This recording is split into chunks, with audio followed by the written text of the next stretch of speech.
Hi, this is Carrie Cooper for Guitar Centre's Focus on Rock. So welcome to part 2 of our focus on the Beatles' 1965 album Help. As we said in part 1, for many reasons we consider Help the first ever emo album. The album itself is actually a bit obscure because it was never released in America until 1987.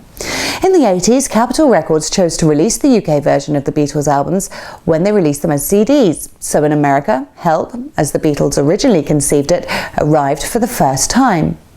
In the 60s, songs from Help were released in America partially in the Help movie soundtrack, partially in Yesterday and Today, and even partially in Rubber Soul.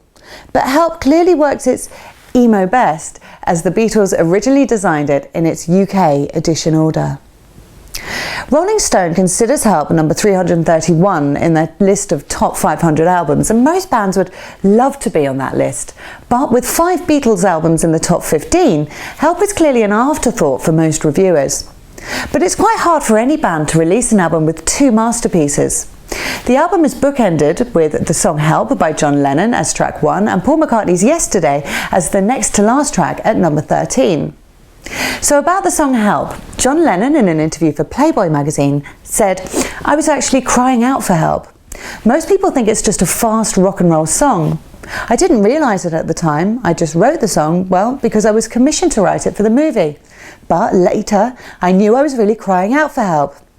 I'm singing about when I'm so much younger and all the rest, and looking back at how easy it was. The Beatles thing had gone beyond comprehension. That was the song Help." As for Yesterday, Paul McCartney explained in an interview with Clash magazine, "I dreamed the melody one day in London when I was staying at Jane Asher's house, who was my girlfriend at the time, and I was staying there and I woke up one morning with this song in my head.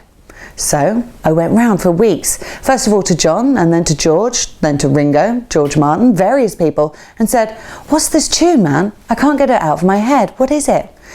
And no one could figure it out. So for a couple of weeks I thought, well, I must have written it then, because all those people had a pretty good knowledge of what songs were either around or had been. So I had the tune, and then I blocked it out with Scrambled Eggs, Oh My Baby, How I Love Your Legs, which was the first lyric. Later, in Lisbon with Jane Asher, and we had to drive from there down to the Algarve. It was a long, dusty, hot drive with nothing to do, so sitting in the back of the car, I just started thinking of words. And over those 3 hours or so, I figured out what I wanted to do." Pretty good work for a 3-hour car ride. It was voted the #1 song of the century by BBC Radio 2 and remains one of the most covered songs of all time, with well over 2,000 covers. The 2 masterpieces in this album come out on Rolling Stone's list of top songs of all time. Number 29 for Help and number 13 for Yesterday. Not bad for the 331st best album of all time.